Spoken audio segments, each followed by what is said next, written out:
आमे ई स्थान रे देखु जे पाउल एई कथा शिक्षा दियंती जदि आम्मान को जीवन रे आत्मा को फल देखा जाउची तेबे आम्मान को जीवन रे आउ शारीरिक फल देखा जीव नाही कारण आत्मा को फल ईश्वर को इच्छा अनुसार आम्मान को जीवन रे प्रकाशित होता है आम्मान को जीवन रे देखा देता है जीसुंको मधुर वाक्य चला पथे साजे दीप अमरी चरण पाई अलिभ आलोक देई जीवनर प्रतिपादे जीवनर प्रतिपादे पढ़ाई से सत्य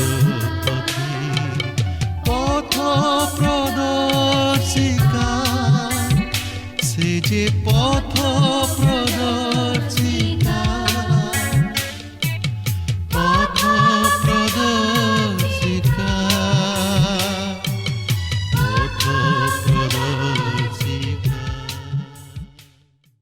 प्रिय दर्शक बंधु नमस्कार प्रभु जीशु मधुर नाम आपण को आज पथ प्रदर्शिका कार्यक्रम को स्वागत करुअछि आपण किपरि अछंती मु आशा करे प्रभुंक दया और अनुग्रह आपण निश्चय भल थिबे ओ आत्मिक जीवन रे बढ़ुथिबे आपण को मध्य अनेक आम सहित फोन रे जोगाजोग करूछंती मु सेमान को विशेष करी धन्यवाद दिए जदि आपण एपर्यंत आम सहित जोगाजोग करि नाहंती तेबे आज ही आम सहित जोगाजोग करंतु आमे आपण को फोन कॉल रो अपेक्षा रे अछु आपण को फोन कॉल आम मान को पाई अति बहुमूल्य आपण निश्चय आपण को अनुभूति आम मान को जणाइबे आमे आजिर कार्यक्रम रे देखु जे पाउल एक तुलनात्मक शिक्षा दउछंती से दुईटी विषय उपरे तुलनात्मक शिक्षा दउछंती गोटे विषय हला आत्मा को फल और अन्यटी शारीरिक फल এই দুইটি বিষয়କୁ ନେଇ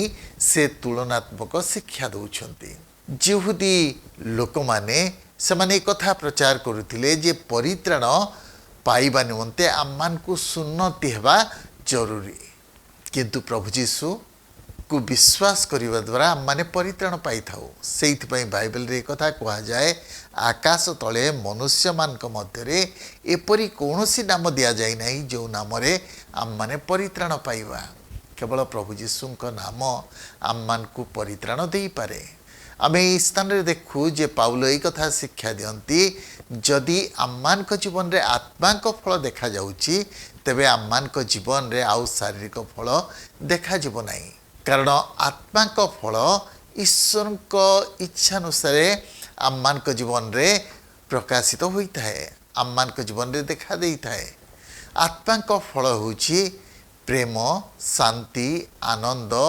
मृदुता दीर्घ सहिष्णुता परोपकारिता भद्रता विश्वस्तता और आत्मसंयम ये समस्त होछि आत्मा को फल शारीरिक इच्छा जेतेबेले आम्मान को जीवन रे थाए आम माने आत्मा को फल उत्पन्न करि परिबा नाही किंतु आमे जेतेबेले आत्मा द्वारा परिचालित हो आम माने आत्मा फल उत्पन्न करि परिबा सेथिपई पाउल अति गुरुत्वपूर्ण शिक्षा देले ख्रीष्टन को ग्रहण कला परे ख्रीष्टन को ठारे विश्वास कला परे आम्मान को जीवन ख्रीष्टन को परि हेबा आवश्यक आमे ख्रीष्टन को आत्मा द्वारा परिचालित हेबा आवश्यक जा फल रे आम्मान को जीवन मध्य देई ख्रीष्ट प्रकाशित हेबे तेबे आसंतु ए संपर्क रे अधिक आलोचना करिबा पूर्वरु एक भक्तिमूलक गीत सुनिबा जीसु नामे नीति दिन करबी गुण कीर्तन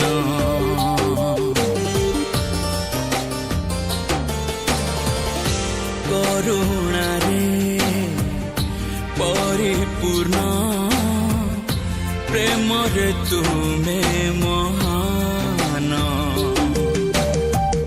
सर्वदा बनिबी तुमरी प्रेम को प्राणकारी जीसु सर्वदा बनिबी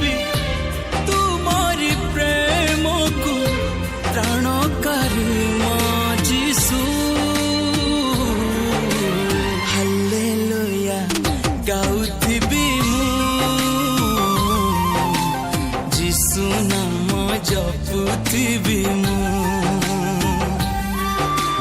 ହାଲେଲୁୟା ଆସନ୍ତୁ ବର୍ତ୍ତମାନ ଆମେ ପ୍ରଭୁଙ୍କର ବାକ୍ୟ ମଧ୍ୟକୁ ଯିବା। ଆଜି ଆମେ ଗାଲାତୀୟ ପତ୍ରର 5 ପର୍ବର 16 ପଦରୁ ଆରମ୍ଭ କରି 23 ପଦ ପର୍ଯ୍ୟନ୍ତ ଅଧ୍ୟୟନ କରିବା ନିମନ୍ତେ ଯିବା। ଏହି ଅଂଶର ମୁଖ୍ୟ ପ୍ରସଙ୍ଗ ହେଉଛି ବିଶ୍ୱାସ ଦ୍ୱାରା ଉଦ୍ଧାରପ୍ରାପ୍ତ ହୋଇ ଆତ୍ମାଙ୍କ ଦ୍ୱାରା ଜୀବନଯାପନ ଆତ୍ମାଙ୍କ ଫଳ ଉତ୍ପନ୍ନ କରାଏ। ତେବେ ଏହି ବିଭାଗର ମୁଖ୍ୟ ପ୍ରସଙ୍ଗ ହେଉଛି ପବିତ୍ର ଆତ୍ମାଙ୍କ ଦ୍ୱାରା ପବିତ୍ରୀକରଣ। ଏହି ପ୍ରସଙ୍ଗ ଉପରେ ଭିତ୍ତି କରି ପାଉଲ ବର୍ତ୍ତମାନ କହିବାକୁ ଯାଉଅଛନ୍ତି ଯେ ଆତ୍ମାରେ ଚାଲିବା ଦ୍ୱାରା ଆତ୍ମାଙ୍କ ଫଳ ଉତ୍ପନ୍ନ ହୋଇଥାଏ।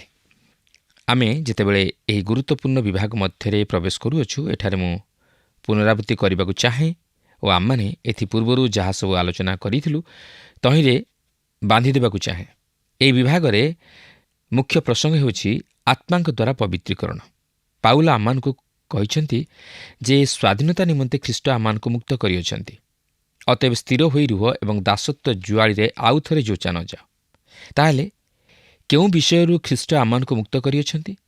ତେବେ ପ୍ରଥମ ପର୍ବର 4 ପଦରେ ସେ ଆମମାନଙ୍କୁ କହନ୍ତି ଯେ ଏହି ବର୍ତ୍ତମାନର ମନ୍ଦ ଜଗତରୁ ଖ୍ରୀଷ୍ଟ ଆମମାନଙ୍କୁ ମୁକ୍ତ କରିଅଛନ୍ତି। ତାହା ହେଉଛି ଆମେ ଏହି ଜଗତର ସେବା କରିବାକୁ ପଡ଼ିବ ନାହିଁ। ଏହାପରେ 2 ପର୍ବର 20 ପଦରେ ସେ କହନ୍ତି, ମୁଁ ଜୀବିତ ତଥାପି ମୁଁ ନୁହେଁ, ଆପଣ ଓ ମୁଁ ଆମେ ଖ୍ରୀଷ୍ଟୀୟ ଜୀବନଯାପନ କରିପାରିବା ନାହିଁ, କିନ୍ତୁ ଖ୍ରୀଷ୍ଟ ଆମମାନଙ୍କ ମଧ୍ୟରେ ବାସ କରିପାରିବେ। କି ଚମତ୍କାର ସ୍ୱାଧୀନତା!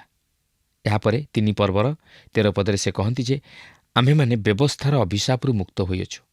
ଆମ୍ଭେମାନେ ବ୍ୟବସ୍ଥାର ବିଚାର ଓ ଦୋଷରୁ ମୁକ୍ତ ହୋଇଅଛୁ। ପ୍ରକୃତରେ ଆମେ ସେହି ବ୍ୟବସ୍ଥାରୁ ହିଁ ମୁକ୍ତ ହୋଇଅଛୁ। ଗାଲାତୀୟ 4 ପର୍ବର 4 ଓ 5 ପଦ ମଧ୍ୟରେ ଏହିପରି ଲେଖା ଅଛି, କିନ୍ତୁ କାଳ ସମ୍ପୂର୍ଣ୍ଣ ହୁଅନ୍ତେ ଈଶ୍ୱର ଆପଣା ନିକଟରୁ ନିଜ ପୁତ୍ରଙ୍କୁ ପ୍ରେରଣ କଲେ। ସେ ସ୍ତ୍ରୀ ଜାତ ହୋଇ ବ୍ୟବସ୍ଥାଧୀନ ହେଲେ, ଯେପରି ସେ ମୂଲ୍ୟ ଦେଇ ବ୍ୟବସ୍ଥାଧୀନ ଲୋକମାନଙ୍କୁ ମୁକ୍ତ କରନ୍ତି। ପୁଣି ଆମ୍ଭେମାନେ ପୁତ୍ରତ୍ୱର ଅଧିକାର ପ୍ରାପ୍ତ ହେଉ। ତେବେ ଆତ୍ମାରେ ଚାଲିବା ଦ୍ୱାରା ଆମମାନେ ଆତ୍ମାଙ୍କ ଫଳ ଧାରଣ କରିଥାଉ। ପାଉଲ ବର୍ତ୍ତମାନ ଶାରୀରିକ ଅଭିଳାଷ ନେଇ ଜୀବନଯାପନ କରିବା ସହିତ ଆତ୍ମାରେ ଚାଲିବା ଜୀବନ ମଧ୍ୟରେ ଏକ ଭିନ୍ନତା ଦର୍ଶାଇବାକୁ ଯାଉଅଛନ୍ତି। ତେବେ ଦେଖନ୍ତୁ 5 ପର୍ବର 16 ପଦରେ ଲେଖା ଅଛି, ମୋହର ଭାବ ଏହି ଆତ୍ମାଙ୍କ ଦ୍ୱାରା ଆଚରଣ କର, ତାହେଲେ ତୁମେମାନେ ଶରୀରର ଅଭିଳାଷ ପୂର୍ଣ୍ଣ କରିବ ନାହିଁ। ଏହି ପଦଟି ଖ୍ରୀଷ୍ଟ ବିଶ୍ୱାସୀର ଜୀବନଯାପନ ନେଇ ଏକ ମହାନ ନିୟମ ପ୍ରକାଶ କରେ। ଆତ୍ମାଙ୍କ ଦ୍ୱାରା ଆଚରଣ କର, ତାହେଲେ ଆମ୍ଭେମାନେ ଶରୀରର ଅଭିଳାଷ ପୂର୍ଣ୍ଣ କରିବା ନାହିଁ। ଅନେକ ବିଷୟ ଅଛି ଯାହାକି ମନ୍ଦ ବା ଖରାପ ବୋଲି ଜଣାପଡ଼େ ନାହିଁ, ବା ସେଗୁଡ଼ିକ ଖରାପ ନୁହେଁ, ମାତ୍ର ସେହିସବୁ ଆତ୍ମିକ ବିଷୟଗୁଡ଼ିକର ସ୍ଥାନ ଅଧିକାର କରିନିଅନ୍ତି। ଏହି ଶାରୀରିକ ଅଭିଳାଷ ମଧ୍ୟରେ ଅନେକ ବିଷୟ ଅଛି ଯାହାକି ଅନୈତିକ ନୁହେଁ, ମାତ୍ର ଶାରୀରିକ, ଯଥା ସଙ୍ଗୀତ, କଳା ଇତ୍ୟାଦି। ଏହି ଜଗତ ମଧ୍ୟରେ ଯେକୌଣସି ବିଷୟ ଆତ୍ମିକ ବିଷୟ ସବୁର ସ୍ଥାନ ଅଧିକାର କରେ, ସେହିସବୁ ଶାରୀରିକ। ଆମମାନଙ୍କ ନିମନ୍ତେ ନିୟମ ହେଉଛି ଆତ୍ମାରେ ପରିଚାଳିତ ହେବା। ଯଦି ଆମେ କରୁ, ତାହେଲେ ଆମ୍ଭେମାନେ ଶାରୀରିକ ଅଭିଳାଷ ପୂର୍ଣ୍ଣ କରିବା ନାହିଁ। ଏହି ଜଗତରେ ଅନେକ ବିଷୟ ଅଛି ଯେଉଁସବୁ ବିଷୟ ନିଜେ ମନ୍ଦ ନୁହେଁ, ମାତ୍ର ସେହିସବୁ ଆତ୍ମିକ ବିଷୟ ସବୁର ସ୍ଥାନ ଅଧିକାର କରିପାରେ। ଅନେକ ଆଜି ଜଗତର ଜାଗତିକ ଆମୋଦ ପ୍ରମୋଦରେ ଏତେ ଦୂର ମଜିଯାଆନ୍ତି ଯେ ଈଶ୍ୱରଙ୍କ ବାକ୍ୟ ଅଧ୍ୟୟନ କରିବା ନିମନ୍ତେ ଭୁଲିଯାଆନ୍ତି। ଏପରିକି ଅନେକ ଆଜି ଟେଲିଭିଜନ ସମ୍ମୁଖରେ ଘଣ୍ଟା ଘଣ୍ଟା ଧରି ବସି ରହନ୍ତି, ମାତ୍ର ଈଶ୍ୱରଙ୍କ ଆରାଧନା ନିମନ୍ତେ ସମୟ ଦେବା ସେମାନଙ୍କ ପକ୍ଷେ କଷ୍ଟକର ହୋଇଯାଏ। ତେବେ ମୁଁ କହୁନାହିଁ ଯେ ଟେଲିଭିଜନ ଦେଖିବା ପାପ ବା ଭୁଲ, କିନ୍ତୁ ଟେଲିଭିଜନ ଦେଖିବା ହେଉଛି ଶାରୀରିକ ଅଭିଳାଷ। ତେବେ ସେହି ସମସ୍ତ ବିଷୟରୁ ଦୂରେଇ ରହିବା ଉଚିତ। ଧରିନିଅନ୍ତୁ, ଟେଲିଭିଜନ ଏହା ଖରାପ ନୁହେଁ, ମାତ୍ର ଏହି ଟେଲିଭିଜନ ଦେଖିବାରେ ଅନେକ ସମୟ ଅତିବାହିତ ହୋଇଯାଏ। ଏହି ଟେଲିଭିଜନ ମନୁଷ୍ୟର ମନକୁ ଅଧିକାର କରିନିଏ, ତା'ର ହୃଦୟକୁ ଅଧିକାର କରିନିଏ ଓ ଆତ୍ମିକ ବିଷୟର ସ୍ଥାନ ଅଧିକାର କରିନିଏ, ଆଉ ତାହା ହିଁ ଭୁଲ। ଆଜି ଅନେକଙ୍କର ଜୀବନ ଏହି ଟେଲିଭିଜନ ଲାଗି ବିପଦଗାମୀ ହୋଇଅଛି। ଏହା ହିଁ ହେଉଛି ଶାରୀରିକ ଅଭିଳାଷ। ତେଣୁ ଏହିପରି ଅନେକ ବିଷୟକୁ ଆପଣ ଦୃଷ୍ଟାନ୍ତ ସ୍ୱରୂପେ ନେଇପାରିବେ ଯାହାକି ଆତ୍ମିକ ସ୍ଥାନକୁ ଅଧିକାର କରିନିଏ। ସେହିସବୁ ଶାରୀରିକ ଅଭିଳାଷର ଅନ୍ତର୍ଭୁକ୍ତ। 5 ପର୍ବର 17 ପଦରେ ଲେଖା ଅଛି, କାରଣ ଶରୀରର ଅଭିଳାଷ ଆତ୍ମାଙ୍କ ପ୍ରତିକୂଳ, ଆଉ ଆତ୍ମାଙ୍କ ଅଭିଳାଷ ଶରୀରର ପ୍ରତିକୂଳ। ଯେଣୁ ଏହି 2 ପରସ୍ପରର ବିପରୀତ। ଫଳତଃ ତୁମେମାନେ ଯାହା ଯାହା ଇଚ୍ଛା କର ସେହିସବୁ କରିପାର ନାହିଁ। ତାହା ହିଁ ହେଉଛି ସେହି ପୁରାତନ ସ୍ୱଭାବ, ଯାହାକି ତାହା ସାଧନ କରିବାକୁ ଚାହେଁ, ତାହା ଆତ୍ମାଙ୍କ ପ୍ରତିକୂଳ। ଏହା ହିଁ ହେଉଛି ଲକ୍ଷ୍ୟ କରିବାର ଗୁରୁତ୍ୱପୂର୍ଣ୍ଣ ବିଷୟ। କାରଣ ଶରୀରର ଅଭିଳାଷ ଆତ୍ମାଙ୍କ ପ୍ରତିକୂଳ, ଆଉ ଆତ୍ମାଙ୍କ ଅଭିଳାଷ ଶରୀରର ପ୍ରତିକୂଳ। ତେବେ ଜଣେ ଖ୍ରୀଷ୍ଟ ବିଶ୍ୱାସୀର ଏକ ନୂତନ ସ୍ୱଭାବ ରହିଅଛି। ଏହା ହିଁ ଯାହାକି ପ୍ରଭୁ ଯୀଶୁଖ୍ରୀଷ୍ଟ ନିକୋଦିମଙ୍କୁ କହିଥିଲେ, ମାଂସରୁ ଯାହା ଜାତ ତାହା ମାଂସ, ଆଉ ଆତ୍ମାରୁ ଯାହା ଜାତ ତାହା ଆତ୍ମା, ଯାହାକି ଯୋହନ 3:6 ଲେଖା ଅଛି। ତଥାପି ଜଣେ ଖ୍ରୀଷ୍ଟ ବିଶ୍ୱାସୀର ଶାରୀରିକ ପୁରାତନ ସ୍ୱଭାବ ରହିଅଛି, ଆଉ ସେ ଏହି ଜୀବନରେ ଏହାଠାରୁ ମୁକ୍ତି ପାଇପାରିବ ନାହିଁ। କିନ୍ତୁ ଆମେ ଯେଉଁ ଭାବୁ ଯେ ଆମେ ସେହି ପୁରାତନ ସ୍ୱଭାବରୁ ମୁକ୍ତି ପାଇପାରିବୁ ବୋଲି, ତାହା ଏକ ମସ୍ତ ବଡ଼ ଭୁଲ। ଯୋହନ କହନ୍ତି, ଆମ୍ଭମାନଙ୍କର ପାପ ନାହିଁ ଏହା ଯଦି କହୁ ତାହେଲେ ଆପଣା ଆପଣାକୁ ପ୍ରବଞ୍ଚନା କରୁ, ପୁଣି ଆମମାନଙ୍କଠାରେ ସତ୍ୟ ନାହିଁ। ପ୍ରିୟ ବନ୍ଧୁ, ଯଦି ସେହି ସତ୍ୟ ଆପଣଙ୍କଠାରେ ନାହିଁ, ତାହେଲେ ଆପଣ ନିଶ୍ଚିତ ଭାବେ ମିଥ୍ୟାବାଦୀ ହେବେ। ଜଣେ ଖ୍ରୀଷ୍ଟ ବିଶ୍ୱାସୀର ଦୁଇଟି ସ୍ୱଭାବ ରହିଅଛି, ପୁରାତନ ସ୍ୱଭାବ ଓ ନୂତନ ସ୍ୱଭାବ। ଏହା ହିଁ ପ୍ରଭୁ ଯୀଶୁ ସେହି ନିକୋଦିମକୁ କହନ୍ତି, ଯେତେବେଳେ ସେ କହନ୍ତି, ମାଂସରୁ ଯାହା ଜାତ ତାହା ମାଂସ ଓ ଆତ୍ମାରୁ ଯାହା ଜାତ ତାହା ଆତ୍ମା। ଜଣେ ବିଶ୍ୱାସୀର ତଥାପି ସେହି ପୁରାତନ ସ୍ୱଭାବ ତାହା ମଧ୍ୟରେ ରହିଥାଏ ଓ ସେ ତାହାକୁ ଏହି ଜୀବନରୁ କେବେ ହେଲେ ବାହାର କରିଦେଇ ପାରିବ ନାହିଁ। ଏହି ଦୁଇଟି ସ୍ୱଭାବ ନେଇ ପାଉଲ ରୋମୀୟ ପତ୍ରର ଶେଷାଂଶରେ ପ୍ରକାଶ କରନ୍ତି। ଏହା ହିଁ ତାହାଙ୍କର ବ୍ୟକ୍ତିଗତ ଅନୁଭୂତି ଥିଲା ଓ ଆଜି ଅନେକ ଖ୍ରୀଷ୍ଟ ବିଶ୍ୱାସୀଙ୍କର ମଧ୍ୟ ସେହି ଅନୁଭୂତି ରହିଅଛି। ଶରୀର ଆତ୍ମାଙ୍କ ବିରୁଦ୍ଧରେ ଯୁଦ୍ଧ କରେ ଓ ଆତ୍ମା ଶରୀରର ବିରୁଦ୍ଧରେ ଯୁଦ୍ଧ କରେ। ଫଳତଃ ସେମାନେ ଯାହା କରିବାକୁ ଇଚ୍ଛା କରନ୍ତି ତାହା କରିପାରନ୍ତି ନାହିଁ। ସେହି ନୂତନ ସ୍ୱଭାବ ପୁରାତନ ସ୍ୱଭାବ ବିରୁଦ୍ଧରେ ଯୁଦ୍ଧ କରେ। ସେମାନେ ପରସ୍ପର ମଧ୍ୟରେ ବିରୋଧ କରନ୍ତି, ସେମାନେ ପରସ୍ପର ସହିତ ଯୁଦ୍ଧ କରନ୍ତି। ଆପଣ କ'ଣ କେବେ ନିଜ ଜୀବନରେ ତାହା ଅନୁଭବ କରିଛନ୍ତି କି? ନିଶ୍ଚୟ ଅନୁଭବ କରିଥିବେ। ଅନେକ ସମୟରେ ଆମେ ଈଶ୍ୱରଙ୍କର ଉପାସନା କରିବାକୁ ଚାହୁଁ, ପ୍ରାର୍ଥନାରେ ସମୟ ବିତାଇବାକୁ ଚାହୁଁ, ତାହାଙ୍କର ହେବାକୁ ଚାହୁଁ, ମାତ୍ର ଅନେକ ସମୟରେ ଆମେ ଈଶ୍ୱରଙ୍କଠାରୁ ଦୂରବର୍ତ୍ତୀ ଜୀବନଯାପନ କରୁ। ତାହାଙ୍କ ବିଷୟରେ ଅମନୋଯୋଗୀ ହେଉ, ତାହାଙ୍କର ବାକ୍ୟ ଶୁଣିଲେ ମଧ୍ୟ ନ ଶୁଣିଲା ପରି ହେଉ, ବିଶ୍ୱାସରେ ଦୁର୍ବଳ ହୋଇଯାଉ ଓ ଯେଉଁ ଉତ୍ତମ କାର୍ଯ୍ୟ କରିବାକୁ ଚାହୁଁ ତାହା କରିପାରିନଥାଉ, ମାତ୍ର ଯେଉଁ କାର୍ଯ୍ୟ କରିବାକୁ ନ ଚାହୁଁ ତାହା ହିଁ କରିଥାଉ। ଏହି ଅନୁଭୂତି ପାଉଲଙ୍କର ଥିଲା ଓ ଆଜି ମଧ୍ୟ ଅନେକ ଖ୍ରୀଷ୍ଟ ବିଶ୍ୱାସୀ ଏହିପରି ଅନୁଭୂତି ମଧ୍ୟ ଦେଇ ଗତି କରନ୍ତି। 18 ପଦରେ ଲେଖା ଅଛି, କିନ୍ତୁ ଯଦି ତୁମେମାନେ ଆତ୍ମାଙ୍କ ଦ୍ୱାରା ପରିଚାଳିତ ହୁଅ, ତେବେ ବ୍ୟବସ୍ଥାର ଅଧୀନ ନୁହଁ।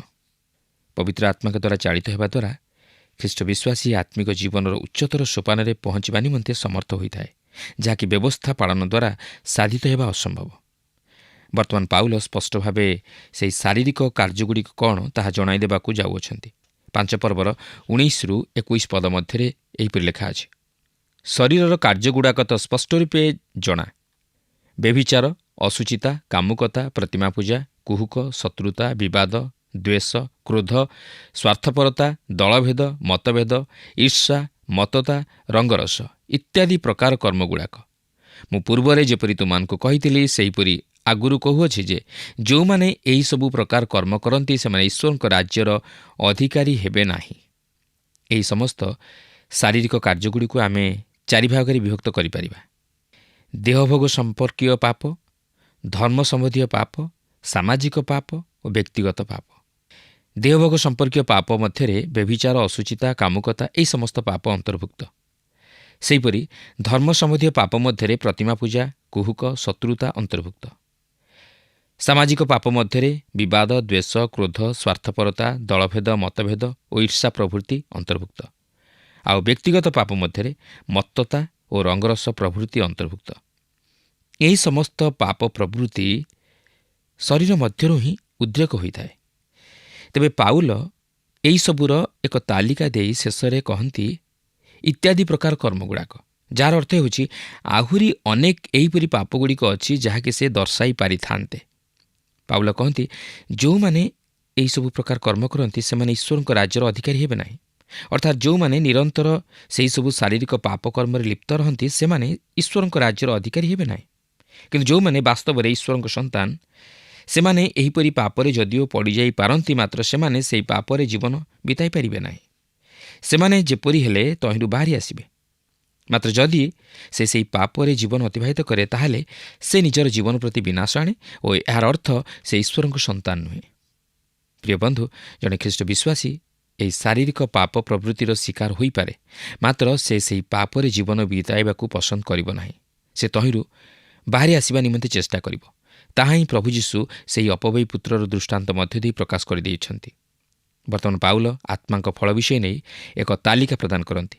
ତେବେ ଏହି ଆତ୍ମାଙ୍କ ଫଳ ଓ ଶରୀରର କାର୍ଯ୍ୟ ମଧ୍ୟରେ ଏକ ଭିନ୍ନତା ଲକ୍ଷ୍ୟ କରନ୍ତୁ। ଶରୀରର କାର୍ଯ୍ୟଗୁଡ଼ିକ ଯାହାକି ଆପଣ କରନ୍ତି, 10 ଆଜ୍ଞା ଦିଆଯାଇଥିଲା ଏହି ଶରୀରର କାର୍ଯ୍ୟଗୁଡ଼ିକୁ ଆୟତ୍ତାଧୀନ କରିବା ପାଇଁ ବା ତାହାକୁ ବଶରେ ରଖିବା ପାଇଁ। କିନ୍ତୁ ବର୍ତ୍ତମାନ ଖ୍ରୀଷ୍ଟ ବିଶ୍ୱାସୀର ଜୀବନ ସେହି ଆତ୍ମାଙ୍କ ଫଳ ଧାରଣ କରିବାକୁ ଅଛି ବା ସେହି ଫଳ ଉତ୍ପନ୍ନ କରିବାକୁ ଅଛି। ତେବେ ଦେଖନ୍ତୁ 5 ପର୍ବର 22 ଓ 23 ପଦରେ ଲେଖା ଅଛି, କିନ୍ତୁ ଆତ୍ମାଙ୍କ ଫଳ ପ୍ରେମ, ଆନନ୍ଦ, ଶାନ୍ତି, ଦୀର୍ଘ ସହିଷ୍ଣୁତା, ପରୋପକାରିତା, ଭଦ୍ରତା, ବିଶ୍ୱସ୍ତତା, ମୃଦୁତା ଓ ଆତ୍ମସଂଯମ। ଏହି ସମସ୍ତ ବିରୁଦ୍ଧରେ କୌଣସି ବ୍ୟବସ୍ଥା ନାହିଁ। କିନ୍ତୁ ବର୍ତ୍ତମାନ ପ୍ରଶ୍ନ ଆସେ ଯେ ଏହି ଆତ୍ମାଙ୍କ ଫଳ ଆମେ କିପରି ଧାରଣ କରିପାରିବା? ଯୋହନ 15 ପର୍ବରେ ପ୍ରଭୁ ଯୀଶୁଖ୍ରୀଷ୍ଟ ଏହି ଆତ୍ମାଙ୍କ ଫଳ ବିଷୟ ନେଇ ପ୍ରକାଶ କରନ୍ତି। ସେ କହନ୍ତି ଯେ ତାହାଙ୍କ ବିନା ଆମମାନେ କିଛି କରିପାରିବା ନାହିଁ, ଅର୍ଥାତ୍ ତାହାଙ୍କ ବିନା ଆମମାନେ ଫଳ ଫଳିପାରିବା ନାହିଁ। ଆଉ ସେହି ଫଳ ସେ ଆମମାନଙ୍କ ଜୀବନରୁ ଆଶା କରନ୍ତି। ସେ ଚାହାନ୍ତି ଆମେ ଯେପରି ଫଳ ଫଳୁ, ଅଧିକ ଫଳ ଫଳୁ ଓ ପ୍ରଚୁର ଫଳ ଫଳୁ। ସେହି ବିହନ ବୁଣାଳିର ଦୃଷ୍ଟାନ୍ତ ମଧ୍ୟ ଦେଇ ସେ ସେହି ବିହନ ବିଷୟ ନେଇ କହନ୍ତି ଯେ ତାହା 30 ଗୁଣ, 60 ଗୁଣ ଓ 100 ଗୁଣ ଫଳ ଫଳିଲା, କାରଣ ସେ ଚାହାନ୍ତି ଆମେ ଯେପରି ପ୍ରଚୁର ଫଳ ଫଳୁ। ବର୍ତ୍ତମାନ ସେହି ଆତ୍ମାଙ୍କ ଫଳ ପବିତ୍ର ଆତ୍ମାଙ୍କ ମଧ୍ୟ ଦେଇ ପ୍ରଭୁ ଯୀଶୁଙ୍କ ଦ୍ୱାରା ପ୍ରତ୍ୟେକ ଖ୍ରୀଷ୍ଟ ବିଶ୍ୱାସୀଙ୍କ ଜୀବନରେ ଉତ୍ପନ୍ନ ହେଉଅଛି। ସେ ଖ୍ରୀଷ୍ଟ ବିଶ୍ୱାସୀର ଜୀବନକୁ ସେହି ଆତ୍ମିକ ଫଳରେ ଫଳବାନ କରନ୍ତି। ତେଣୁକରି ଏହି କାରଣରୁ ମୁଁ କହେ ଯେ ଆମେ ଖ୍ରୀଷ୍ଟୀୟ ଜୀବନଯାପନ କରିପାରିବା ନାହିଁ, ମାତ୍ର ସେ ଆମମାନଙ୍କ ମଧ୍ୟ ଦେଇ ସେହି ଜୀବନଯାପନ କରନ୍ତି। ଆପଣ ତାହାଙ୍କୁ ନିଜ ଜୀବନରେ କାର୍ଯ୍ୟସାଧନ କରିବା ନିମନ୍ତେ ଓ ବାସ କରିବା ନିମନ୍ତେ ସୁଯୋଗ ଦେବା ଆବଶ୍ୟକ, କାରଣ ସେ ଆମମାନଙ୍କ ମଧ୍ୟ ଦେଇ ସେହି ଜୀବନଯାପନ କରିବାକୁ ଚାହାନ୍ତି।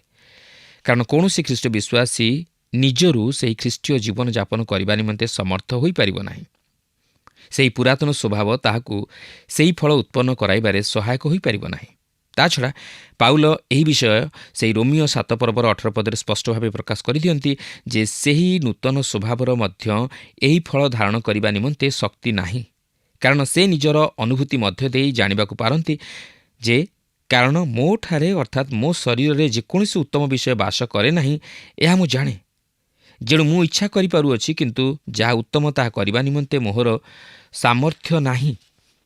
ତାହା ହିଁ ଆମମାନଙ୍କର ସମସ୍ୟା। ଏହା ଆମ୍ଭମାନଙ୍କ ନିଜର ଶକ୍ତିର ବାହାରେ।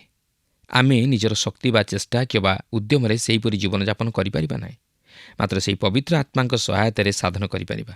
କିନ୍ତୁ ସେହି ପବିତ୍ର ଆତ୍ମାଙ୍କୁ କିପରି ଆମମାନେ ନିଜ ହୃଦୟରେ ବା ଜୀବନରେ କାର୍ଯ୍ୟସାଧନ କରିବା ନିମନ୍ତେ ଅନୁମତି ତଥା ସୁଯୋଗ ଦେଇପାରିବା? ସେହି ଖ୍ରୀଷ୍ଟଙ୍କ ସହ ସଂଯୁକ୍ତ ହେଲେ ଏହି ସମସ୍ତ ବିଷୟ ସାଧିତ ହୋଇପାରିବ। ଯୋହନ 15 ପର୍ବର 4 ପଦରେ ପ୍ରଭୁ ଯୀଶୁ ଏହିପରି କହନ୍ତି, ମୋଠାରେ ରୁହ, ସେଥିରେ ମୁଁ ତୁମମାନଙ୍କଠାରେ ରହିବି। ଶାଖା ଯେପରି ଦ୍ରାକ୍ଷାଲତାରେ ନ ରହିଲେ ନିଜରୁ ଫଳ ଫଳିପାରେ ନାହିଁ, ସେହିପରି ତୁମେମାନେ ମଧ୍ୟ ମୋଠାରେ ନ ରହିଲେ ଫଳ ଫଳିପାର ନାହିଁ। ତେଣୁ ସେହି ଫଳ ପ୍ରଭୁ ଯୀଶୁଖ୍ରୀଷ୍ଟ ପବିତ୍ର ଆତ୍ମାଙ୍କ ମଧ୍ୟ ଦେଇ ଆମମାନଙ୍କ ଜୀବନରେ ଉତ୍ପନ୍ନ କରାନ୍ତି। ଆମ୍ଭମାନଙ୍କୁ ସେହି ପବିତ୍ର ଆତ୍ମାଙ୍କର ବଶୀଭୂତ ହୋଇ ରହିବାକୁ ହେବ ଓ ତାହାଙ୍କୁ ଆମ ଜୀବନରେ କାର୍ଯ୍ୟସାଧନ କରିବା ନିମନ୍ତେ ସୁଯୋଗ ଦେବାକୁ ହେବ। ତାହେଲେ ସେ ଆମମାନଙ୍କ ଜୀବନରେ ତାହା ସାଧନ କରିପାରିବେ, କାରଣ ତାହା ଆତ୍ମାଙ୍କ ଫଳ ଓ ଆତ୍ମା ହିଁ ସାଧନ କରନ୍ତି। କିନ୍ତୁ ଖ୍ରୀଷ୍ଟ ବିଶ୍ୱାସୀ ଏକ ମାଧ୍ୟମ ମାତ୍ର। ତେଣୁ ଆପଣ ଦେଖନ୍ତୁ, ବୃକ୍ଷ ଯେଉଁ ଫଳ ଜାତ କରେ ତାହା ନିଜ ଉଦ୍ୟମରେ ନୁହେଁ। ଯଦିଓ ବୃକ୍ଷ ଫଳ ଧାରଣ କରେ, ମାତ୍ର ତହିଁର ଶାଖା ପ୍ରଶାଖ ସବୁ ସୂର୍ଯ୍ୟରଶ୍ମି ଓ ବୃଷ୍ଟି ପ୍ରତି ନିଜ ନିଜକୁ ଖୋଲି ଦିଅନ୍ତି। ଏହାପରେ ବୃକ୍ଷ ବଉଳ ଧାରଣ କରେ ଓ ଏହି ବଉଳ ମଧ୍ୟରୁ ଛୋଟ ଛୋଟ ସବୁଜ ଫଳ ଜାତ ହୁଏ ଓ ଏହା ବଢ଼େ ଆଉ ତାପରେ ପକ୍ୱ ଫଳରେ ପରିଣତ ହୁଏ। ପବିତ୍ର ଆତ୍ମା ଫଳ ଧାରଣ କରିବାକୁ ଚାହାନ୍ତି, ଆଉ ଏହାକୁ ଆତ୍ମାଙ୍କ ଫଳ ବୋଲି କୁହାଯାଏ। ଆପଣ ଦେଖନ୍ତୁ, ସେହି ଫଳଗୁଡ଼ିକ ଅନେକ, ମାତ୍ର ଏହାକୁ ଏକ ବଚନରେ ଉପସ୍ଥାପିତ କରାଯାଏ, ଆତ୍ମାଙ୍କ ଫଳ, କିନ୍ତୁ ଫଳଗୁଡ଼ିକ ବୋଲି କୁହାଯାଏ ନାହିଁ। ତେଣୁ ଏହା ପ୍ରକାଶ କରେ ଯେ ପ୍ରେମ ହେଉଛି ଆତ୍ମାଙ୍କ ପ୍ରାଥମିକ ଫଳ ଓ ଏହାର ଡେମ୍ଫରୁ ଅନ୍ୟାନ୍ୟ ଫଳଗୁଡ଼ିକ ବାହାରିଅଛି, କାରଣ ପ୍ରେମ ସର୍ବଶ୍ରେଷ୍ଠ ତଥା ଉତ୍କୃଷ୍ଟ। ପାଉଲ 1 କରିନ୍ଥୀୟ 13 ପର୍ବର 1 ପଦରେ ଏହିପରି କହନ୍ତି, ଯଦି ମୁଁ ମନୁଷ୍ୟମାନଙ୍କ ଓ ଦୂତମାନଙ୍କ ଭାଷାରେ କଥା କହେ, କିନ୍ତୁ ମୋହର ପ୍ରେମ ନଥାଏ, ତେବେ ମୁଁ ଶବ୍ଦକାରକ ଘଣ୍ଟା କିମ୍ବା ଝମଝମ ଶବ୍ଦକାରୀ କରତାଳ ସ୍ୱରୂପ ହୋଇଅଛି। ଏହି 13 ପର୍ବଟି ଆତ୍ମାଙ୍କ ଦାନଗୁଡ଼ିକ ନେଇ ପ୍ରକାଶ କରେ, ଯାହାକି ଆତ୍ମାଙ୍କ ଫଳ ବିନା ବ୍ୟବହୃତ ହେବା ମୂଲ୍ୟହୀନ। ସେହି ଆତ୍ମାଙ୍କ ଫଳ ଏଠାରେ ପ୍ରେମ ବୋଲି ପ୍ରକାଶ କରାଯାଏ। ଆପଣ ପ୍ରଭୁଙ୍କ ନିମନ୍ତେ ସବୁକିଛି କରିପାରନ୍ତି। ଆପଣ ଅନେକ କିଛି ଦାନ ପାଇଥାଇପାରନ୍ତି, ମାତ୍ର ଆପଣଙ୍କ ମଧ୍ୟରେ ଯଦି ସେହି ଆତ୍ମାଙ୍କ ଫଳ ପ୍ରେମ ନାହିଁ, ତାହେଲେ ଆପଣ ଯାହା କିଛି କରିବେ ବା ଯାହା କିଛି କରନ୍ତୁ ନା କାହିଁକି ତାହା ମୂଲ୍ୟହୀନ। ପ୍ରିୟ ବନ୍ଧୁ, ସମସ୍ତ ବିଷୟ ଏହି ଗୋଟିଏ ଶବ୍ଦରେ ସିଦ୍ଧ ହୁଏ, ଆଉ ତାହା ହେଉଛି ପ୍ରେମ। ତେବେ ଦେଖନ୍ତୁ, 1 କରିନ୍ଥିୟ 13 ପର୍ବରେ ପାଉଲ ଆଉ ଏକ ବିଷୟ କହନ୍ତି, ଆଉ ତାହା ହେଉଛି ପ୍ରେମ କେବେ ହେଲେ ନିଜର ସ୍ୱାର୍ଥ ଚେଷ୍ଟା କରେ ନାହିଁ। ପ୍ରେମ ସଦାବେଳେ ଅନ୍ୟର ନିମନ୍ତେ କିଛି କରେ। ଏକ ଦାନ ସଦାସର୍ବଦା ବିଶ୍ୱାସୀ ମଣ୍ଡଳୀ ମଧ୍ୟରେ ବ୍ୟବହୃତ ହେବା ଆବଶ୍ୟକ। ଏହା ସମସ୍ତ ଖ୍ରୀଷ୍ଟ ବିଶ୍ୱାସୀଙ୍କ ପ୍ରତି ପବିତ୍ର ଆତ୍ମାଙ୍କର ଏକ ପ୍ରକାଶନ। ସମସ୍ତ ଖ୍ରୀଷ୍ଟ ବିଶ୍ୱାସୀମାନଙ୍କର ଏକ ଦାନ ରହିଅଛି, ଆଉ ଏହା ଖ୍ରୀଷ୍ଟ ବିଶ୍ୱାସୀ ମଣ୍ଡଳୀର ଉପକାର ନିମନ୍ତେ ବ୍ୟବହୃତ ହେବା ଆବଶ୍ୟକ। ମୋର ଆଖି ମୋର ଶରୀରର ଅବଶିଷ୍ଟ ଅଙ୍ଗ ପ୍ରତ୍ୟଙ୍ଗର ଉପକାର ନିମନ୍ତେ କାର୍ଯ୍ୟ କରେ। ତାହା ମୋର ଶରୀରକୁ ଠିକ୍ ମାର୍ଗରେ ପରିଚାଳିତ କରେ। ତାହା ଅତି ଗୁରୁତ୍ୱପୂର୍ଣ୍ଣ। ମୁଁ ଅନୁମାନ କରିପାରିବି ନାହିଁ ଯେ ମୋର ଚକ୍ଷୁ ମୋର ଶରୀରରୁ ବାହାରି ଯାଇ କହିବ, ମୁଁ ଚତୁଃପାର୍ଶ୍ୱକୁ ଦୃଷ୍ଟି କରିବାକୁ ଚାହେଁ, ଆଉ ତୁମ୍ଭର ପାଦ କ୍ଳାନ୍ତ ହୋଇଯାଏ, ତେଣୁ ମୁଁ ତୁମକୁ କିଛି ସମୟ ନିମନ୍ତେ ଛାଡ଼ିଦେବାକୁ ଯାଉଅଛି। କିନ୍ତୁ ଆଖି କେବେ ତାହା କରେ ନାହିଁ। ତେଣୁ ଆମେ ଜାଣି ରଖିବା ଆବଶ୍ୟକ, ଯେକୌଣସି ଦାନ ପବିତ୍ର ଆତ୍ମାଙ୍କ ଫଳ ବିହୁନେ ବ୍ୟବହୃତ ହୋଇପାରିବ ନାହିଁ। ଆଉ ସେହି ଫଳ ହେଉଛି ପ୍ରେମ। ଯୋହନ 15 ପର୍ବରେ ପ୍ରଭୁ ଯୀଶୁ ଏହି ପ୍ରକାର ଫଳ ବିଷୟରେ କହିଅଛନ୍ତି। ଫଳଟି ହେଉଛି ଆତ୍ମାଙ୍କ ଫଳ। ତେବେ ଆତ୍ମାଙ୍କ ଫଳ ହେଉଛି ପ୍ରେମ, ଆନନ୍ଦ, ଶାନ୍ତି, ଦୀର୍ଘ ସହିଷ୍ଣୁତା, ପରୋପକାରିତା, ଭଦ୍ରତା, ବିଶ୍ୱସ୍ତତା, ମୃଦୁତା ଓ ଆତ୍ମସଂଯମ। ଏହି ଆତ୍ମାଙ୍କ ଫଳ ବିରୁଦ୍ଧରେ କୌଣସି ବ୍ୟବସ୍ଥା ନାହିଁ, କିମ୍ବା କୌଣସି ବ୍ୟବସ୍ଥା ଏହି ଫଳ ଉତ୍ପନ୍ନ କରାଇପାରେ ନାହିଁ। ଆପଣ ନିଜର ଚେଷ୍ଟା ବା ଉଦ୍ୟମରେ ଏହି ଫଳ ଧାରଣ କରିପାରିବେ ନାହିଁ। ଯେପର୍ଯ୍ୟନ୍ତ ସେହି ପବିତ୍ର ଆତ୍ମା ଆପଣଙ୍କର ଜୀବନକୁ ଅଧିକାର କରିନାହାନ୍ତି ବା ଆପଣ ତାହାଙ୍କୁ ଆପଣଙ୍କ ଜୀବନରେ କାର୍ଯ୍ୟ ସାଧନ କରିବା ନିମନ୍ତେ ସୁଯୋଗ ଦେଇନାହାନ୍ତି, ସେ ପର୍ଯ୍ୟନ୍ତ ଆପଣ ସେହି ଫଳ ଧାରଣ କରିବା ନିମନ୍ତେ ସକ୍ଷମ ହୋଇପାରିବେ ନାହିଁ। କିନ୍ତୁ ସେ ତାହା ଆପଣଙ୍କ ଜୀବନ ଓ ମୋ ଜୀବନ ମଧ୍ୟ ଦେଇ ସାଧନ କରିବାକୁ ଚାହାନ୍ତି। ଏହା ଖ୍ରୀଷ୍ଟ ବିଶ୍ୱାସୀମାନଙ୍କ ଜୀବନର ଚରିତ୍ର ଚିତ୍ରଣ କରିବା ଆବଶ୍ୟକ। କିନ୍ତୁ ପ୍ରଶ୍ନ ହେଉଛି, ଆମେ କ'ଣ ଆତ୍ମାଙ୍କ ଫଳ ଜାତ କରିପାରୁଛୁ କି? ବର୍ତ୍ତମାନ ଲକ୍ଷ୍ୟ କରିବାର ବିଷୟ ହେଉଛି ଯେ ଆପଣ ଯଦି ଜଣେ ଖ୍ରୀଷ୍ଟ ବିଶ୍ୱାସୀ, ତାହେଲେ ପ୍ରେମ ଆପଣଙ୍କ ହୃଦୟରେ ଓ ଜୀବନରେ ରହିବା ନିତାନ୍ତ ଆବଶ୍ୟକ।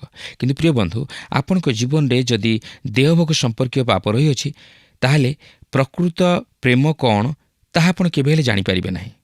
ଆଜି ଅନେକ ଯୁବା ଯୁବତୀମାନେ ଯୌନ ସଂସର୍ଗତା ବିଷୟରେ ଅଧିକ କିଛି ଜାଣନ୍ତି, ମାତ୍ର ସେମାନେ ପ୍ରକୃତ ପ୍ରେମ ସମ୍ପର୍କରେ କିଛି ଜାଣନ୍ତି ନାହିଁ। ପ୍ରେମ ହେଉଛି ଆତ୍ମାଙ୍କ ଫଳ, ଆଉ ଈଶ୍ୱର ଏହି ପ୍ରେମ ଜଣେ ସ୍ତ୍ରୀ ନିମନ୍ତେ ତା'ର ସ୍ୱାମୀକୁ ଦେବେ ଓ ସ୍ୱାମୀ ନିମନ୍ତେ ସ୍ତ୍ରୀକୁ ଦେବେ। ଆଉ ମୁଁ ଭାବୁନାହିଁ ଯେ କୌଣସି ବ୍ୟକ୍ତି ଦୁଇ ଜଣ ଖ୍ରୀଷ୍ଟ ବିଶ୍ୱାସୀ ପରସ୍ପରକୁ ପ୍ରେମ କରିବା ପରି ପ୍ରେମ କରିପାରିବ। ସେହିପରି ଆନନ୍ଦ ଏକ ଫଳ, ଯାହାକି ପ୍ରଭୁ ଯୀଶୁ ଚାହାନ୍ତି ଆପଣ ଯେପରି ଆପଣଙ୍କ ଜୀବନରେ ତାହା ଧାରଣ କରନ୍ତି। 1 ଯୋହନ 1 ପର୍ବର 4 ପଦରେ ଲେଖା ଅଛି, ଆମମାନଙ୍କର ଆନନ୍ଦ ଯେପରି ପରିପୂର୍ଣ୍ଣ ହୁଏ, ଏଥିନିମନ୍ତେ ଆମମାନେ ଏହିସବୁ ଲେଖୁଅଛୁ। ପ୍ରିୟ ବନ୍ଧୁ, ଆଜି କ'ଣ ଆମ ଜୀବନରେ ସେହିପରି ଆନନ୍ଦ ଅଛି କି? ଯଦି ନାହିଁ, ତାହେଲେ କେଉଁ କାରଣରୁ ଆମେ ସେହି ଆନନ୍ଦ ଅନୁଭବ କରିପାରୁନାହୁଁ, ତାହା ଆମମାନଙ୍କୁ ଜାଣିବାକୁ ହେବ। ଏଠାରେ ମୁଁ ଜାଗତିକ ବା କ୍ଷଣିକ ଆନନ୍ଦ ବିଷୟରେ କହୁନାହିଁ, ମାତ୍ର ଚିରସ୍ଥାୟୀ ଆନନ୍ଦ ବିଷୟରେ କହୁଅଛି, ଯାହାକି ଖ୍ରୀଷ୍ଟଙ୍କଠାରେ ଜଣେ ବିଶ୍ୱାସୀ ଅନୁଭବ କରେ। ଏହାପରେ ତୃତୀୟ ଫଳ ହେଉଛି ଶାନ୍ତି, ଈଶ୍ୱରଙ୍କ ଶାନ୍ତି। ଧର୍ମ ଆପଣଙ୍କୁ ଏହି ଶାନ୍ତି କେବେ ହେଲେ ଦେଇପାରିବ ନାହିଁ। କେବଳ ଯୀଶୁଖ୍ରୀଷ୍ଟ ଆପଣଙ୍କୁ ଏହି ଶାନ୍ତି ଦେଇପାରିବେ। ରୋମିଓ 5 ପର୍ବର 1 ପଦରେ ଲେଖା ଅଛି, ଅତଏବ ବିଶ୍ୱାସ ଦ୍ୱାରା ଧାର୍ମିକ ଗଣିତ ହେବାରୁ ଆମ୍ଭେମାନେ ଆମମାନଙ୍କ ପ୍ରଭୁ ଯୀଶୁଖ୍ରୀଷ୍ଟଙ୍କ ଦ୍ୱାରା ଈଶ୍ୱରଙ୍କ ସହିତ ଶାନ୍ତିରେ ଅଛୁ। ଆଉ ଏକ ଫଳ ହେଉଛି ଦୀର୍ଘ ସହିଷ୍ଣୁତା, ଯାହାକି ଧୈର୍ଯ୍ୟର ସହିତ ଦୀର୍ଘ ସମୟ ଧରି ସହ୍ୟ କରିବା। ଏହା ହେଉଛି ଏକ ଅଞ୍ଚଳ ଯେଉଁଠାରେ ମୁଁ କିଛି ସାହାଯ୍ୟ ଆବଶ୍ୟକ କରେ, ଆଉ କେବଳ ଈଶ୍ୱରଙ୍କ ଆତ୍ମା ହିଁ ଏହା ସାଧନ କରିପାରିବେ। ମୁଁ ଜାଣିବାକୁ ପାରିଲି ଯେ ମୁଁ ଏହା ନିଜେ ସାଧନ କରିପାରିବି ନାହିଁ। ସେହିପରି ଭଦ୍ରତା ମଧ୍ୟ ଏକ ଫଳ, ଯାହାର ଅର୍ଥ ହେଉଛି ଦୟାର ସହିତ ଆଚରଣ କରିବା। ସେହିପରି ପରୋପକାରିତା, ଯାହାର ଅର୍ଥ ହେଉଛି ଅନ୍ୟର ଉପକାର କରିବା। ଏହାପରେ ବିଶ୍ୱସ୍ତତା। ଆପଣ ଯଦି ଈଶ୍ୱରଙ୍କ ସନ୍ତାନ, ତାହେଲେ ଆପଣ ବିଶ୍ୱସ୍ତ ହେବେ। ଆପଣ ଯଦି ବିବାହିତ, ତାହେଲେ ଆପଣ ଆପଣଙ୍କର ସ୍ତ୍ରୀ ବା ସ୍ୱାମୀ ପ୍ରତି ବିଶ୍ୱସ୍ତ ରହିବେ। ଆପଣ ଯଦି ଜଣେ କର୍ମଚାରୀ, ତାହେଲେ ଆପଣ ଆପଣଙ୍କ କାର୍ଯ୍ୟରେ ଓ ଆପଣଙ୍କର ଉପରିସ୍ଥଙ୍କ ପ୍ରତି ବିଶ୍ୱସ୍ତ ରହିବେ। ଆପଣ ଯଦି ମଣ୍ଡଳୀର ଜଣେ ସଭ୍ୟ, ତାହେଲେ ଆପଣ ଆପଣଙ୍କର ମଣ୍ଡଳୀ ପ୍ରତି ମଧ୍ୟ ବିଶ୍ୱସ୍ତ ରହିବେ। ଯେଉଁ ଦୁଇ ଜଣ ବ୍ୟକ୍ତି ପ୍ରକୃତିରେ ନମ୍ର ଥିଲେ, ସେମାନେ ହେଲେ ମୋଶା ଓ ପ୍ରଭୁ ଯୀଶୁଖ୍ରୀଷ୍ଟ। ସମ୍ଭବତଃ ମୋଶାଙ୍କୁ ଆପଣ ନମ୍ରଶୀଳ ବୋଲି ଭାବି ନ ପାରନ୍ତି। ଯେତେବେଳେ ସେ ପର୍ବତରୁ ଓହ୍ଲାଇ ଲୋକମାନଙ୍କୁ ସୁବର୍ଣ୍ଣର ବାଛୁରୀକୁ ପୂଜା କରିବାର ଦେଖି ସେମାନଙ୍କ ପ୍ରତି ବିଚାର ବର୍ତ୍ତାଇଲେ, କିନ୍ତୁ ସେ ନମ୍ରଶୀଳ ବ୍ୟକ୍ତି ଥିଲେ। ସେହିପରି ପ୍ରଭୁ ଯୀଶୁ ଯେତେବେଳେ ମନ୍ଦିରରେ ମୁଦ୍ରା ବ୍ୟବସାୟୀମାନଙ୍କୁ ଦେଖି ସେମାନଙ୍କୁ ମନ୍ଦିରରୁ ବିତାଡ଼ିତ କଲେ, ସେତେବେଳେ କ'ଣ ସେ ନମ୍ର ଥିଲେ? ହଁ, ସେ ନମ୍ର ଥିଲେ, କାରଣ ମୃଦୁତାର ଅର୍ଥ ନୁହେଁ କୋହଳ ହୋଇଯିବା ବା ଦୁର୍ବଳ ହୋଇଯିବା। ମୃଦୁତାର ଅର୍ଥ ଯେ ଆପଣ ଈଶ୍ୱରଙ୍କ ଇଚ୍ଛା ସାଧନ କରିବେ, ଆଉ ତାହା ହେଉଛି ଆପଣ ଆପଣଙ୍କର ଇଚ୍ଛାକୁ ଈଶ୍ୱରଙ୍କ ଇଚ୍ଛା ସହିତ ସଂଯୁକ୍ତ କରିବାକୁ ଇଚ୍ଛା କରୁଅଛନ୍ତି। ଶେଷରେ ଆମେ ଆଉ ଏକ ଫଳ ଦେଖୁଛୁ, ଆଉ ତାହା ହେଉଛି ଆତ୍ମସଂଯମ, ଯାହାକି ଜଣେ ଖ୍ରୀଷ୍ଟ ବିଶ୍ୱାସୀ ପକ୍ଷେ ନିତାନ୍ତ ଆବଶ୍ୟକ। ପ୍ରିୟ ବନ୍ଧୁ, ଏହି ଆତ୍ମାଙ୍କ ଫଳ ମଧ୍ୟରୁ କୌଣସି ଫଳ ଆପଣ ଧାରଣ କରିପାରିଛନ୍ତି କି? ଆପଣଙ୍କ ଜୀବନରେ ଏହି ଆତ୍ମାଙ୍କ ଫଳ ମଧ୍ୟରୁ ଆପଣ କେଉଁ ଫଳଟି ଧାରଣ କରିପାରିଛନ୍ତି ତାହା ଜାଣିବା ନିମନ୍ତେ ଚେଷ୍ଟା କରନ୍ତୁ। ପ୍ରଭୁ ପ୍ରତ୍ୟେକଙ୍କୁ ଏକ ଆତ୍ମସମୀକ୍ଷାରେ ଜୀବନ ଦାନ କରନ୍ତୁ। ଆଶା କରୁ ଆଜିର କାର୍ଯ୍ୟକ୍ରମ ଆପଣଙ୍କୁ ନିଶ୍ଚୟ ଭଲ ଲାଗିଥିବ ଓ ଆପଣ ଆତ୍ମିକ ଭାବେ ଉପକୃତ ହୋଇଥିବେ। ଆମମାନେ ଆଲୋଚନା କରୁଥିଲୁ ଯେ ପାଉଲ ଆମମାନଙ୍କ ଜୀବନର ଦୁଇ ପ୍ରକାର ଜୀବନଶୈଳୀ ବିଷୟରେ କହନ୍ତି, ଯାହା ପରସ୍ପର ଠାରୁ ଭିନ୍ନ। ଗୋଟିଏ ଜୀବନଶୈଳୀ ହେଲା ଆମେ ଆତ୍ମିକ ଜୀବନ କାଟୁ, ଯାହା ଆତ୍ମାଙ୍କ ଫଳ ଉତ୍ପନ୍ନ କରେ, ଯାହା ଖ୍ରୀଷ୍ଟ କୈନ୍ଦ୍ରିକ ଜୀବନ। ଆଉ ଏକ ଜୀବନଶୈଳୀ ହେଲା ଆମମାନଙ୍କର ଶାରୀରିକ ଜୀବନ, ଯେଉଁ ଜୀବନରୁ ମନ୍ଦତା ବାହାରେ। ଆଜି ପ୍ରଶ୍ନ ହେଲା ଯେ ଆମେ ଖ୍ରୀଷ୍ଟଙ୍କ ଦ୍ୱାରା ପରିଚାଳିତ କି ବା ଆମମାନଙ୍କ ନିଜ ଇଚ୍ଛା ଅନୁସାରେ ଶାରୀରିକ ଜୀବନ ଯାପନ କରୁଛୁ, ତାହା ଅତି ଗୁରୁତ୍ୱପୂର୍ଣ୍ଣ ବିଷୟ। ପାଉଲ ଗାଲାତି ମଣ୍ଡଳୀର ବିଶ୍ୱାସୀମାନଙ୍କୁ କହୁଛନ୍ତି ଯେ ଖ୍ରୀଷ୍ଟ ଆମମାନଙ୍କ ପାପର ବନ୍ଧନରୁ ମୁକ୍ତ କରିଛନ୍ତି, ଆମମାନଙ୍କୁ ସ୍ୱାଧୀନତା ଦେଇଛନ୍ତି। ଆମମାନେ ସ୍ୱାଧୀନ ହେଲା ପରେ ଖ୍ରୀଷ୍ଟଙ୍କ ଇଚ୍ଛା ଅନୁସାରେ ଜୀବନ କାଟିବା ଆବଶ୍ୟକ। ଖ୍ରୀଷ୍ଟ ଆମମାନଙ୍କୁ ଏକ ନୂଆ ଜୀବନ ଦେଇଛନ୍ତି।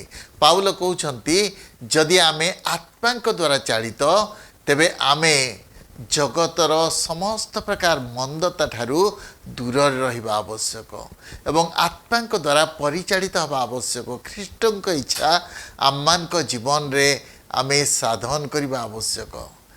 ତେବେ ଆସନ୍ତୁ ପ୍ରାର୍ଥନାରେ ପ୍ରଭୁଙ୍କ ନିକଟବର୍ତ୍ତୀ ହେବା। ପ୍ରାର୍ଥନା କରିବା। ଦୟାଳୁ ସ୍ୱର୍ଗସ୍ଥ ପିତା, ଆମେ ତୁମର ଧନ୍ୟବାଦ କରୁଅଛୁ, ତୁମ ପ୍ରଶଂସା, ତୁମ ସ୍ତୁତି ବନ୍ଦନା କରୁଅଛୁ। ପ୍ରଭୁ, ଆମମାନେ ଏଇ ଜଗତରେ ଅଛୁ, ଯେଉଁ ଜଗତ ମନ୍ଦରେ ପୂର୍ଣ୍ଣ ପ୍ରଭୁ, କିନ୍ତୁ ପ୍ରଭୁ ତୁମେ ଆମମାନଙ୍କୁ ଆହ୍ୱାନ କରିଛ, ତୁମ ରକ୍ତ ଦ୍ୱାରା ଆମମାନଙ୍କୁ ଧୌତ ପରିଷ୍କୃତ କରିଛ।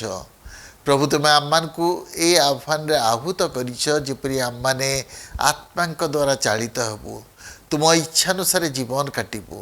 ପ୍ରଭୁ ତୁମେ ଆମମାନଙ୍କୁ ସାହାଯ୍ୟ କର। ପ୍ରଭୁ ଆମମାନେ ଯେପରି ପ୍ରଭୁ ଆମମାନଙ୍କ ଶାରୀରିକ ଇଚ୍ଛାନୁସାରେ ଜୀବନ ନ କାଟି ଆତ୍ମାଙ୍କ ଦ୍ୱାରା ପରିଚାଳିତ ହେବୁ, ସେପରି କୃପା ତୁମେ କର। ତୁମେ ଆମମାନଙ୍କ ପ୍ରାର୍ଥନା ଶୁଣିଲ, ଧନ୍ୟବାଦ ଦେଇ ଏହି ପ୍ରାର୍ଥନା ଆମମାନଙ୍କ ନିମନ୍ତେ ପ୍ରାଣ ଦେଇଥିବା ପ୍ରିୟ ଯୀଶୁଙ୍କ ନାମରେ ମାଗିଲୁ, ଆମେନ୍। ବହୁତ ବହୁତ ଧନ୍ୟବାଦ। ପ୍ରଭୁ ଆପଣମାନଙ୍କୁ ଆଶୀର୍ବାଦ କରନ୍ତୁ।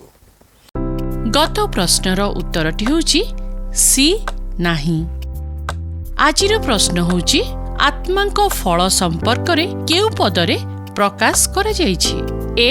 ଗାଲାତି 5 ପର୍ବ ତାର 22-23, ବି. ଗାଲାତି 5 ପର୍ବ ତାର 12-13, ସି. ଗାଲାତି 5 ପର୍ବ ତାର 7-8, ଡି. ଗାଲାତି ତାର 5 ପର୍ବର 1-2 ପଦରେ। ଏହି ପ୍ରଶ୍ନର ଉତ୍ତର ଆସନ୍ତାକାଲି ସନ୍ଧ୍ୟା 6ଟା ମଧ୍ୟରେ option A, B, C, D ମଧ୍ୟରୁ ସଠିକ୍ ଉତ୍ତର ବାଛି ଆପଣଙ୍କ ନାମ ଓ ସମ୍ପୂର୍ଣ୍ଣ ଠିକଣା ସହିତ 9777221415 ଫୋନ୍ ନମ୍ବରରେ SMS କିମ୍ବା ହ୍ୱାଟ୍ସଆପ୍ ଦ୍ୱାରା ଜଣାଇବାକୁ ଅନୁରୋଧ। ଯଦି ଆପଣଙ୍କୁ ଆମ କାର୍ଯ୍ୟକ୍ରମ ଭଲ ଲାଗୁଛି, ତେବେ 044490812996ରେ ମିସ୍ଡ କଲ୍ ଦେଇ ବିଜୟୀ ହୋଇପାରିବେ। ଗତ ସପ୍ତାହର ବିଜୟ ଦର୍ଶକ ବନ୍ଧୁ ହେଲେ କନ୍ଧମାଳରୁ ସାମନ୍ତ କୁମାର ନାୟକ ଓ ପରିବାର।